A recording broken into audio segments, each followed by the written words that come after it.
नमस्कार दोस्तों, study for all agriculture competitive exam में आपका स्वागत है।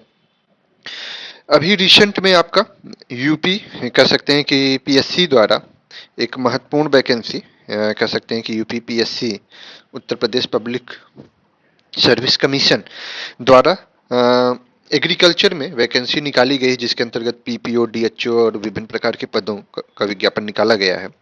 तो उसका जो सिलेबस है आज उसके बारे में थोड़ा सा हम डिस्कशन करेंगे। ये पीडीएफ आपको ग्रुप में मिल जाएगा। जो सिलेबस है उसमें से 80 क्वेश्चन जो आपके होंगे वो क्या होंगे, एग्रीकल्चर के होंगे। और जो 40 क्वेश्चन होंगे कह सकते हैं वो आपके किसके होंगे, जीके जीएस के होंगे। तो एक तरीके से जनरल साइंस, जनरल नॉलेज का।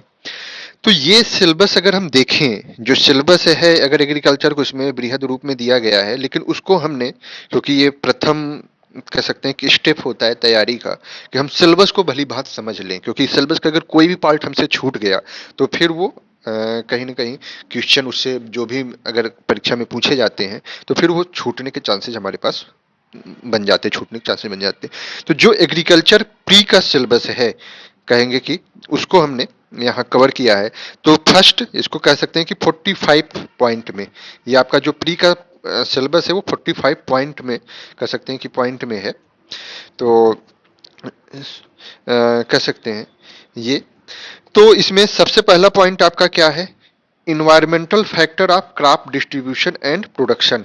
अर्थात आपके इन्वायरमेंटल फैक्टर मीन्स आपका जो टोपोग्राफी है, फिजिकल फैक्टर्स, जैसे आपका टेम्परेचर है, रेनफॉल है, तो ये कैसे आपके क्रॉप डिस्ट्रीब्यूशन और साथ ही साथ उसके प्रोडक्शन को प्रभावित करते हैं, उसके बारे में यहाँ चर्चा की गई है। तो उसके बारे में आपसे क्वेश्चन पूछा। दूसरा, climatic element as a factor of crop growth, जैसे आपके जो टेम्परेचर, टोपोग्राफी, रेनफॉल, अदर जो सॉयल, ये जो एलिमेंट हैं, क्लाइमेटिक एलिमेंट्स कह सकते हैं कि जो भी होंगे वो कैसे क्रॉप ग्रोथ को प्रभावित करते हैं। तीसरा जो है आपका, ये कहीं ना कहीं आपका अगर देखेंगे ये दोनों टॉपिक आपका जो बेसिक एग्रोनॉमी रेड्डी रेड्डी की बुक है वहां से सबसे बेहतर मैटर आपको मिल जाएगा, जो हम सब प्रोवाइड करेंगे। तीसरा, cropping pattern in different agro climatic zone of UP. तो हमारा जो एग्रो क्लाइमेटिक जोन यूपी का है वो कितना है, 9 है। उन डिफरेंट 9 एग्रो क्लाइमेटिक जोन में जो क्रॉपिंग का पैटर्न है उसके बारे में यहाँ कहीं ना कहीं इससे रिलेटेड क्वेश्चन पूछा जा सकता है। तो सिंपल सा पूछा जा सकता है, how many agro climatic zone in UP, Terai region में क्या है, कौन सी सॉइल है, कैसे है। नेक्स्ट जो आपका टॉपिक है ये कहीं ना कहीं अब यूपी स्पेशल हो गया, ये आपका third point. Fourth point, concept of multiple multi storey relay intercropping their importance in relation to sustainable crop production. तो ये आपका अरुण कात्यायन में बहुत बेहतर तरीके से दिया गया है। Package and practices of production of important cereals. Important देखिए, इंपॉर्टेंट सीरियल्स में जो मेजर क्रॉप्स हैं, pulse, oil seeds, fibre, sugar and cash crop grown during kharif and rabi season of different region of UP. ये थोड़ा सा स्पेसिफिक कि UP specific, तो इनके प्रोडक्शन से रिलेटेड क्वेश्चन आपके कॉम्पिटिटिव एग्जाम में पूछे जा सकते हैं। इंपॉर्टेंट फीचर स्कोप, तो कहीं ना कहीं आपका ये फर्स्ट पार्ट अभी ये जो चल रहा है वो कहीं ना कहीं एग्रोनॉमी का पार्ट है, फंडामेंटल ऑफ एग्रोनॉमी। नेक्स्ट 6 जो पॉइंट है वो important feature scope propagation of various type of forestry. तो ये एग्रो फॉरेस्ट्री आपका हो गया, सोशल फॉरेस्ट्री जो अरुण कात्यायन की बुक में दी गई है। नेक्स्ट जो है वो आपका वीड है। तो वीड के बारे में, वीड्स, तो ये वीड्स के बारे में ऑलरेडी आपका अरुण कात्यायन में भी है, हमने वीडियो भी उपलब्ध कराया हुआ है, चैनल पे भी उपलब्ध है वो वीडियो भी बहुत बेहतर ढंग से। Next, classification of Indian soil including modern concept. जैसे मॉडर्न कॉन्सेप्ट के अनुसार इंडियन सॉइल को कितने भागों में डिवाइड किया गया है, कौन सी सबसे ज्यादा पाई जाती है, कौन सी कम पाई जाती है, एलुवियल सॉइल में किसकी कमी होती है, क्ले सॉइल में किसकी कमी, ये सारी चीजें कहीं ना कहीं। Next, mineral and organic constituent of soil and their role. तो ये भी अब एग्रोनॉमी और सॉइल साइंस ही अभी चल रहा है, ये आपका एक तरीके से मेजर 2 पार्ट हो गए। एंड नेक्स्ट अगर हम बात करें आपका जो है problem soil extent distribution in India and their reclamation, तो ये भी आपका उनका अध्ययन में दिया गया है और वहीं से है।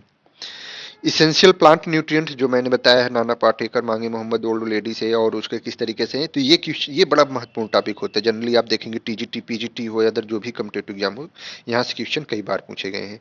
Symbiotic and non symbiotic nitrogen fixation, जैसे आपका सिम्बियोटिक नाइट्रोजन फिक्सेशन होता है और नॉन सिम्बियोटिक भी होता है, तो इसके बारे में discussion. Principle of soil fertility and evolution of soil conservation, planning of water set basis, तो ये सारे टॉपिक हैं। ड्राई लैंड एग्रीकल्चर है, टेक्नोलॉजी है, necessity and scope of organic farming, ये थोड़ा सा आपको इसके लिए आपको अलग से हम सब देंगे, क्योंकि ये सारी चीज़ें कहीं ना कहीं अरुण कात्यायन जो बेसिक फंडामेंटल है वहाँ से इंक्लूड हो रहा है। इरिगेशन एंड ड्रेनेज सिस्टम भी आपका वहीं है। Farm management, its scope, importance and characteristics already हमने चैनल पे पढ़ा हुआ है।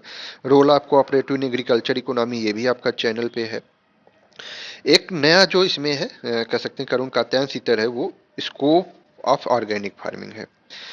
Type and system of farming, थोड़ा सा इसमें जो डिफरेंस होता है, कह सकते हैं कि contract farming, cooperative farming, cooperative collective farming, इन सब तरीके को, तो ये भी एक्सटेंशन का पार्ट, इकोनॉमिक्स का पार्ट हो गया। फिर उसके बाद आपको एग्रीकल्चर एक्सटेंशन भी पढ़ना है, इसके इंपॉर्टेंस क्या है, method of extension, training and programme, training and visit system क्या है, कृषि विज्ञान केंद्र के बारे में आपको, नेशनल एग्रीकल्चर टेक्नोलॉजी प्रोजेक्ट के बारे में, तो ये आपका एक्सटेंशन का पार्ट हो जाएगा। और फार्म मैकेनाइजेशन, ये भी farm mechanisation and its role in agriculture production and rural employment, जैसे अभी कृषि यंत्रों पे छूट दी जा रही है, जैसे यमी योजना है, तो ये आपका इकोनॉमिक्स पार्ट हो गया। अब यहाँ आपका पार्ट जो है 28 पे क्या शुरू हो जा रहा है, जेनेटिक्स। तो जेनेटिक्स के अंतर्गत हेरिडिटी, वेरिएशन, मेंडल लॉ और इन सब के बारे में। उसके बाद प्लांट ब्रीडिंग का आपका application of principle in plant breeding, method of plant breeding and seed technology, तो ये आपका प्लांट ब्रीडिंग भी, जेनेटिक्स प्लांट ब्रीडिंग कर सकते हैं। एग्रोनॉमी आपका हो गया, सॉइल साइंस हो गया, सॉइल साइंस के साथ साथ एक्सटेंशन और इकोनॉमिक्स भी इसमें है। And role of national and seed organisation, तो इनका भी हो गया।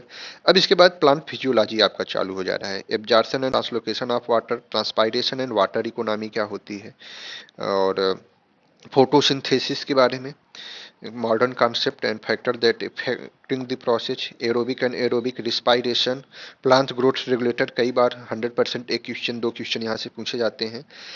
तो ये आपका क्या हो गया, प्लांट फिजियोलॉजी, अर्थात आपको प्लांट फिजियोलॉजी भी पढ़ना है प्री में, और ये कहीं ना कहीं मेन के एग्जाम के लिए भी जो आपका है वो कवर होता है। Climatic requirement and cultivation of major fruits, vegetable, ornamental crop, package and practices and scientific basics, तो कहीं ना कहीं आपको हॉर्टिकल्चर भी, बेसिक हॉर्टिकल्चर आपको आनी चाहिए, क्योंकि मेजर जो आपके फ्रूट, वेजिटेबल, ऑर्नामेंटल क्रॉप है उनके बारे में भी पूछा जाएगा। लेकिन एक टॉपिक देखिए यहाँ एक और भी है, principle and method of preservation of fruits and vegetable, तो जो आपके कैनिंग प्रोसेसिंग, जो जैम जेली ये सब जो है, इससे भी क्वेश्चन पूछा जाएगा, क्योंकि यहाँ इसके बारे में भी चर्चा की गई है। तो ये हो जाएगा। एंड नेक्स्ट अगर हम बात करें floriculture including raising ornamental plant, तो फ्लावर अर्थात ये भी हॉर्टिकल्चर पूरा कवर हो जा रहा है, क्योंकि फ्लोरिकल्चर की भी बात हो रही है, तो आपके हेज एज, जो मुगल गार्डन है, जापानीज गार्डन है, इन सब के बारे में भी क्वेश्चन पूछा जा सकता है। लास्ट वन अगर हम बात करें disease and paste of vegetable, fruits, ornamental, serial, pulse, तो कहीं ना कहीं जो आपके मेजर डिजीजेज और इंसेक्ट पेस्ट लगते हैं, जो भी आपके मेजर क्रॉप्स हैं, चाहे वो हॉर्टिकल्चर क्रॉप हो या सीरियल क्रॉप्स हो, तो वहां से भी क्वेश्चन पूछे जाने हैं। Next one integrated management of paste and disease, अर्थात आईपीएम एंड आईडीएम को जानने की जरूरत है। Food production and consumption trend in India, तो ये आपका एक तरीके से जो करंट डाटा होता है एग्रीकल्चर का कि कितनी एरिया में क्या स्विंग हो रही, क्या है, कैसे है, वो यहाँ से। And national and international food policy, तो ये पूरा का पूरा जो सिलेबस है, अगर इसको आप देखेंगे 43 पॉइंट्स में है। तो अब एक एक पॉइंट के लिए अगर आपका एक नोट्स बन जाता है, आपके पास जो बेसिक बुक है, जैसे अगर आपको क्लियर हो गया होगा कि अरुण कात्यायन से लगभग लगभग 80% सिलेबस, 60% सिलेबस आपका कवर हो जा रहा है, क्योंकि प्लांट ब्रीडिंग और सारी चीजें आ गई, तो इसको 60% क्या हम 80% करीब कर सकते हैं। नेक्स्ट इसमें बच क्या रहा है आपका, हॉर्टिकल्चर एक कह सकते हैं कि थोड़ा सा अलग से है। तो ये जो बेसिक बुक है उन्हीं को अगर कवर किया जाएगा, और आपको थोड़ी सी टेक्निक्स अलग से, मेन की भी तैयारी एक तरीके से प्री के साथ अगर आप करते हैं, कि उसको कंसेप्ट बेस, क्योंकि मेन आपको लिखना है, एमसीक्यूज तो आपका प्री होगा, लेकिन मेन तो रिटन एग्जाम है, तो रिटन एग्जाम के दृष्टिकोण से भी पहले से ही कंसेप्ट बना के अगर तैयारी करते हैं तो बहुत बेहतर होगा। साथ ही साथ अब इसके बाद हम सब जीके जीएस की तरफ बढ़ते हैं। जैसे जो जीके जीएस है, तो जनरल साइंस आपका ये लूसेंट से, हिस्ट्री भी, क्योंकि ये बहुत टिपिकल, मतलब कि बहुत डीपली यहाँ पढ़ने की जरूरत नहीं 40 क्वेश्चन के लिए। क्वेश्चन स्टैंडर्ड भी अच्छा रहेगा अगर, तो वो सारे एग्रीकल्चर स्टूडेंट, क्योंकि सारे लोग एग्रीकल्चर के ही हैं तो सबके लिए वही होगा।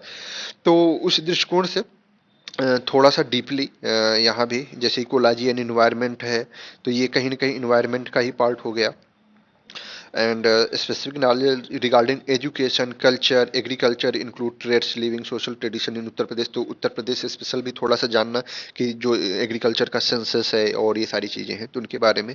इंडियन पॉलिटी से 100 के करीब ऐसे क्वेश्चन हैं जो बार बार रिपीट होते हैं, तो अगर वो क्वेश्चन आप कर लेते हैं तो इसमें से कहीं ना कहीं 4 से 5 क्वेश्चन आपके कवर हो जाएंगे। तो ये एक सिलेबस का पार्ट हो गया। तो अब इस सिलेबस को हम ग्रुप में आप जो टेलीग्राम चैनल है उसको ज्वाइन कर लीजिएगा, तो उसमें भी हम ये सिलेबस शेयर कर देंगे, क्योंकि ये सिलेबस कहीं ना कहीं आपके पास अगर रहता है, अब ये पॉइंट वाइज अगर रहेगा तो ये आपके लिए बेनिफिशियल रहेगा। तो उम्मीद है कि ये वीडियो कहीं ना कहीं आप सबके लिए बेनिफिशियल होने वाला है, बेनिफिशियल होगा और बेहतर कर सकते हैं आप सब।